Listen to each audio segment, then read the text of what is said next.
Hey,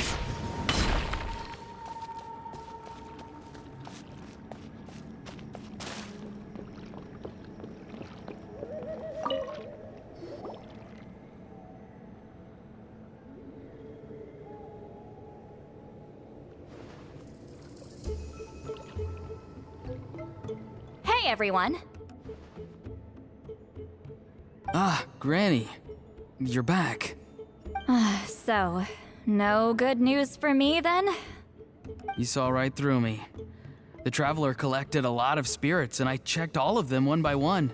None of them matches Leela's description. I figured. It was written all over your face. It's alright. I didn't exactly have high hopes for the needle in a haystack approach anyway. Leela's condition is still stable, but we're not really getting anywhere. Well, luckily, I made some progress on my end. Leela's parents told me that he made a new friend recently, and apparently he's been out of the house for days at a time. On one occasion, they secretly followed him and saw him and his friend tinkering around with something at a camp. Yeah, some guy who goes by the name Kokuchu, dressed in what looked like Inazuman attire. Is this really all I'll need, Mr. Kokuchu? Based on my studies of the ancient texts, hypersensitivity is usually treated with desensitization therapy. So, I figure there's no reason it shouldn't work in reverse. Now, for a poor chap like yourself with no sensitivity to spirits whatsoever, you'll have to completely immerse yourself in spiritually rich substances for this to be effective. I'm electing to name this approach hypersensitization therapy. Is it risky? You're the spirit duffer, not me. I'm sure you're more clued up than I am on the potential consequences of brute force clairvoyance. Ultimately, it's your decision. All right, but I do have one last question. What's in this for you? People like me obviously don't have much clout in this tribe, so it's not like I can offer you much in return. You think I'm looking for a reward? Oh, my good sir, take a look at my face. Isn't the answer written here clear as day? What? What's written there? Just a friendly guy who's happy to help. What? So some random guy from Inazuma just felt like helping Leela cure his spirit deafness? Hypersensitization therapy, huh? What a novel idea. Could that really work? Not on Leela by the looks of things. It's anything but novel. Our tribe used to offer it as a treatment once upon a time. But it was so fraught with risks and had such an abysmal success rate that it was eventually outlawed. As for this Kokuchu fellow, I'm sure he has his own agenda. He conveniently disappeared right after Leela got into this mess. Leela's parents gave me the address of the camp, so I went and checked it out. There were clear traces of spiritual energy. And also, look what I found. What's this? A broken shard, probably from a weapon or some sort of ceremonial implement. You feel that? It might look old, but it has extremely strong traces of spiritual energy. Leela must have used this as his medium. It would definitely explain how a spirit duffer like him was able to trigger a clairvoyant experience. Wait, there's something else. It feels so familiar. I think this is somehow connected to my ancient name. Connected how? Is it like a shard of an ancient name? No, more like... I think this item might have belonged to a previous bearer of my ancient name. Okay, that's it. Granny's getting itchy clairvoyance fingers. I'm going to try using this shard as a medium. Cool, same as last time? The Traveler can use the Spirit Loom to record what you find on a woven scroll. Nope. Auroron can do the recording this time. Why? It's a safety measure. You have a better understanding of the spirit domain than the Traveler. If this really is a Sanhaj relic, you'll be better placed to deal with the fallout in the event that something goes wrong. Ah, see, Paimon? Told you Granny has a soft spot for the Traveler. Look at her not wanting to put him in danger. Meanwhile, I'm just a grandkid, so I'm expendable.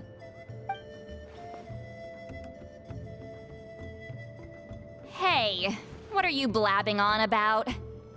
Sorry, Granny. I'm ready now. Then let us begin.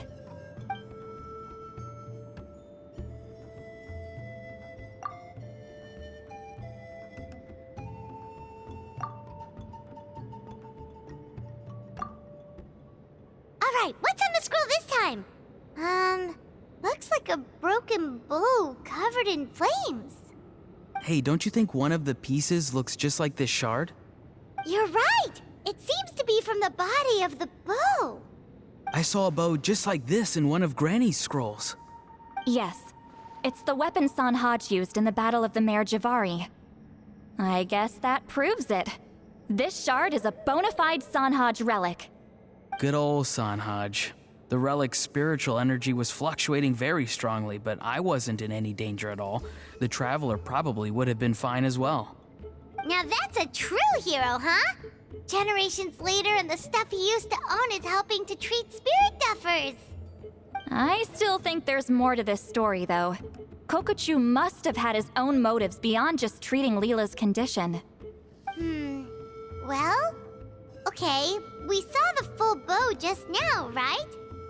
Maybe he wanted to see it too, so he could track down the other pieces. I don't know if he'd have anything to gain by doing that. Even if they're Sanhaj relics, I still doubt he'd have much use for a broken bow.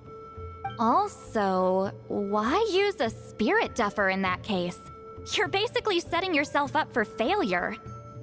Huh? Layla's body is responding!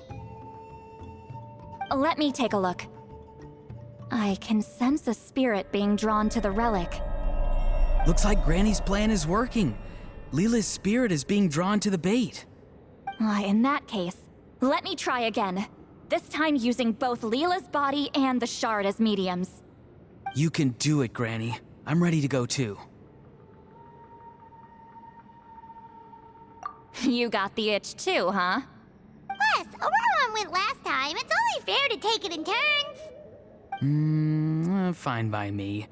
We know it's safe now, so you shouldn't have any problems.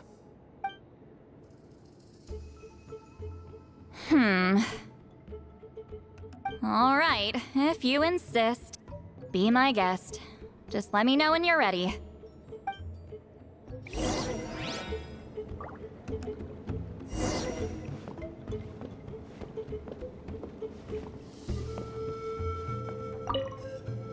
You ready? All right, here goes.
has appeared.